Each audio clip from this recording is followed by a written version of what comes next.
الہ الا اللہ. انسان اللہ کا ذکر کرتا ہے تو اس کے دل کو سکون ملتا ہے. اللہ فرماتے ہیں الا بذکر اللہ تطمئن القلوب، کہ اللہ کی یاد کے ساتھ دلوں کا اطمینان وابستہ ہے. نہ دنیا سے، نہ دولت سے، نہ گھر آباد کرنے سے تسلی دل کو ہوتی ہے، خدا کو یاد کرنے سے. کتنی تسکین ہے وابستہ تیرے نام کے ساتھ، نیند کانٹوں پہ بھی آ جاتی ہے آرام کے ساتھ.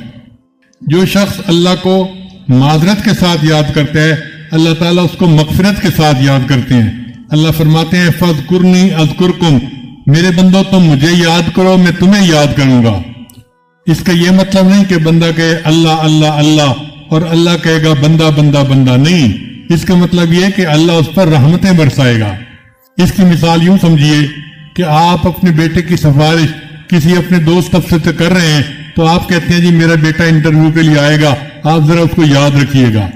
تو یاد رکھنے کا کیا مطلب کہ اس کی فیور میں اپنا فیصلہ دے دینا.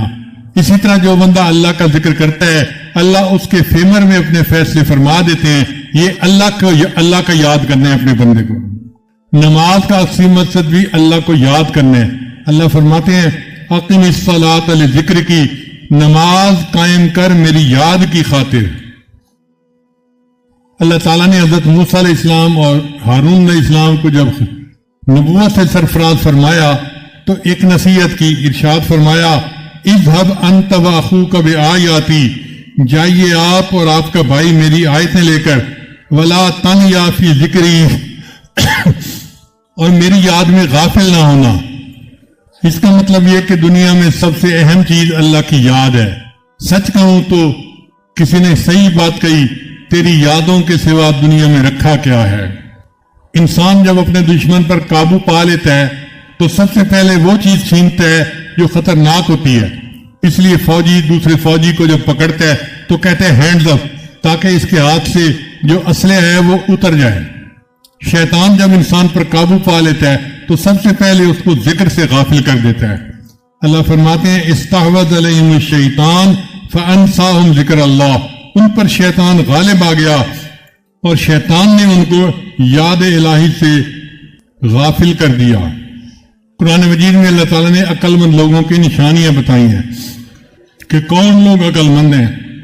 اللہ فرماتے ہیں یہ وہ لوگ ہیں الذین یذکرون اللہ قیاما وقعودا وعلی جنوبہم، وہ میرے بندے جو کھڑے بیٹھے اور لیٹے مجھے یاد کرتے ہیں. اس لیے اللہ تعالیٰ فرماتے ہیں کہ میرے بندوں مجھے کثرت کے ساتھ یاد کرو.